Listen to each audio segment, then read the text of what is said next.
Assalamualaikum warahmatullahi wabarakatuh. Halo semua, kami dari kelompok 6 ingin memaparkan presentasi tentang sejarah pendidikan Yunani kuno.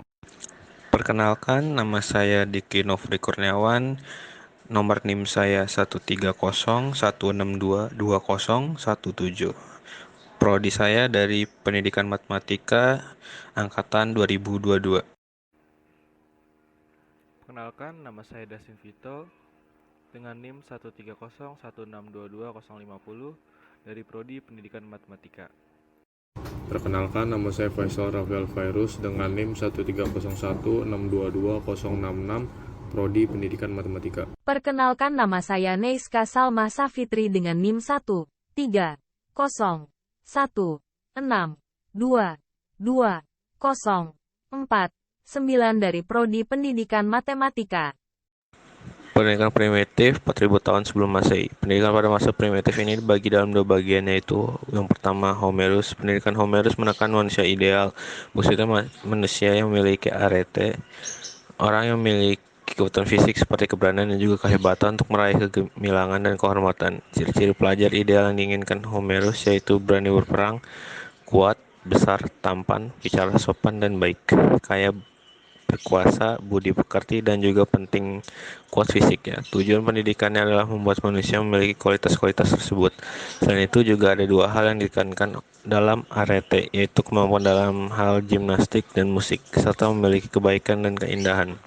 Konsep arete dalam Homerus berkembang dari ide kepahlawanan menjadi keutamaan dalam pergulatan hidup sehari-hari yang dialami kaum tani.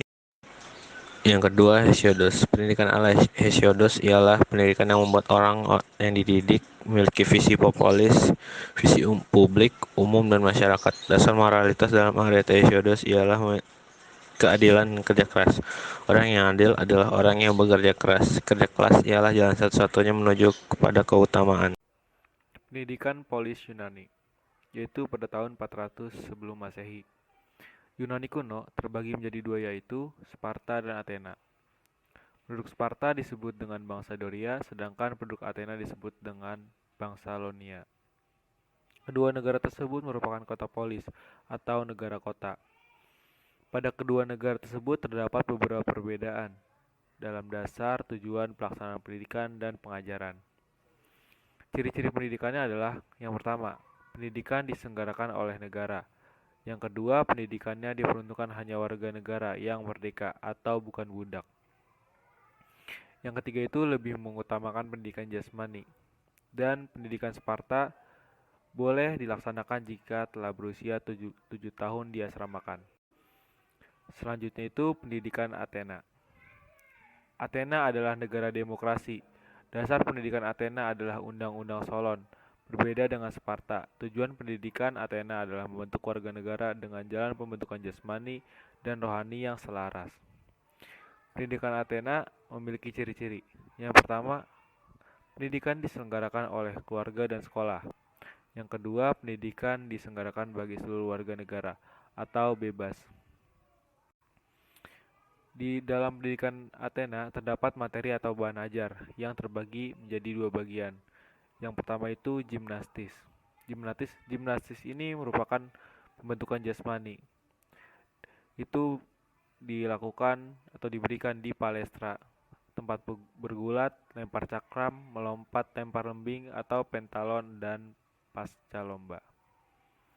Yang kedua itu muzis. Muzis dilakukan untuk pembentukan rohani. Pembentukan rohani ini dilakukan dengan membaca, menulis, berhitung, bernyanyi, dan bermusik. Jadi perbedaan antara pendidikan Sparta dan Athena adalah pendidikan Sparta hanya mementingkan tentang jasmani, sedangkan pendidikan Athena itu pembentukan jasmani dan rohani yang selaras. Selanjutnya, ahli-ahli pendidik Yunani. Yang pertama, Pitagoras. Tujuan pendidikan menurut Pitagoras yaitu membentuk manusia susila dan beragama. Beberapa cita-cita yang menjadi dasar pendidikan menurut Pitagoras ialah: yang pertama, hanya jiwa yang berharga bukan badan. Yang kedua, jiwa berasal dari dewa-dewa dan hidup terus jika badan telah mati. Yang ketiga, sejak kecil manusia mempunyai kecenderungan untuk berbuat jahat. Pendidikan harus membawa manusia ke arah kesempurnaan. Yang keempat, kesempurnaan adalah kebajikan, yaitu keselarasan antara jiwa dan raga. harmoni dalam hubungan antara manusia, harmoni pula dalam negara. Untuk melaksanakan cita-cita tersebut, ia mendirikan sebuah lembaga dengan nama Lembaga Pitagoras. Anggotanya hidup bersama-sama dan patuh pada aturan-aturan tertentu. Lembaga tersebut terdiri atas 3 bagian. Bagian pertama terdiri dari calon-calon anggota dalam masa percobaan 3 tahun. Selama itu, ia harus dapat mengatasi penderitaan-penderitaan dan harus membuktikan kesanggupan dalam menempuh jalan hidup yang soleh.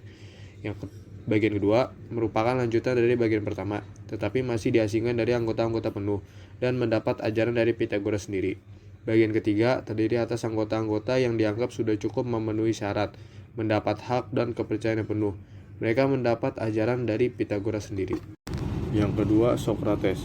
Sokrates merupakan seorang pemikir yang lahir di Athena. Ayah Sokrates bernama Sophonikus merupakan seorang pemahat dan ibunya bernama Phaenerite adalah seorang bidan. Prinsip dasar yang diambil oleh Sokrates adalah dialektis, di mana seorang pengajar tidak boleh memaksakan pemikirannya kepada muridnya. Kebebasan berpikir murid diharapkan akan membuat seorang murid menjadi mampu untuk berpikir secara cermat dan dapat memperbaiki pikirannya sendiri. Selain mengedepankan fungsi kognitif, Sokrates juga menerapkan standar moral yang tinggi dalam bertingkah laku. Pelaksanaan pengajaran yang dilakukan oleh Sokrates adalah dengan cara dialog, percakapan, dan tanya jawab yang bisa dilakukan di mana saja, baik di jalan-jalan, taman, pasar, dan berbagai tempat umum lain. Ujung dari pengetahuan menurut Sokrates adalah ketidaktahuan.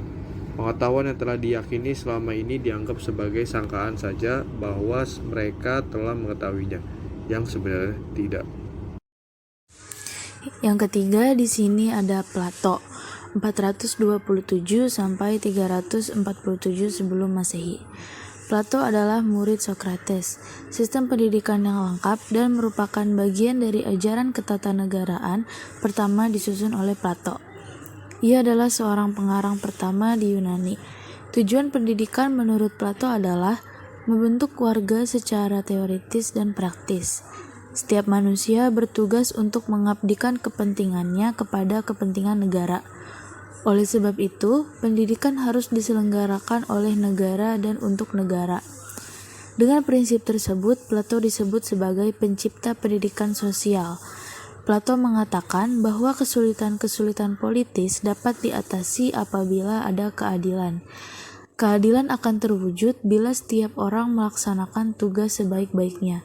Dengan demikian, tujuan pendidikan itu selanjutnya adalah untuk membentuk negara susila yang berdasarkan keadilan. Yang keempat, di sini ada Aristoteles, 384 sampai 322 sebelum Masehi. Aristoteles adalah murid dari Plato. Cita-cita pendidikan Aristoteles adalah kebajikan itu diperoleh dengan jalan aman melalui pengalaman, pembiasaan-pembiasaan, akal budi, dan pengertian. Pendidik harus mempelajari dan memimpin pembawaan dan kecenderungan anak-anak. Dengan latihan dan pembiasaan, mereka diajarkan melakukan perbuatan yang baik dan meninggalkan yang buruk. Menurut Aristoteles, sumber pengetahuan adalah pengalaman, pengamatan yang menghasilkan bahan untuk berpikir. Pendidikan formal menurutnya berakhir pada usia 21 tahun, dan periode ini terbagi menjadi 4 bagian, yaitu yang pertama, pendidikan sampai dengan usia 5 tahun, yang kedua, pendidikan sampai dengan usia 7 tahun, yang ketiga, pendidikan sampai dengan usia pubertas, yang keempat, pendidikan sampai dengan usia 21 tahun. Sebelum usia 5 tahun, hendaknya pendidikan bersifat sewajarnya, disesuaikan dengan keadaan anak seperti membaca, menulis, berhitung, musik yang dianggap sebagai mata pelajaran untuk latihan kejiwaan. Oke, selesai sudah video presentasi kami. Kurang lebihnya mohon maaf. Wabillahi taufiq wal hidayah. Wassalamualaikum warahmatullahi wabarakatuh.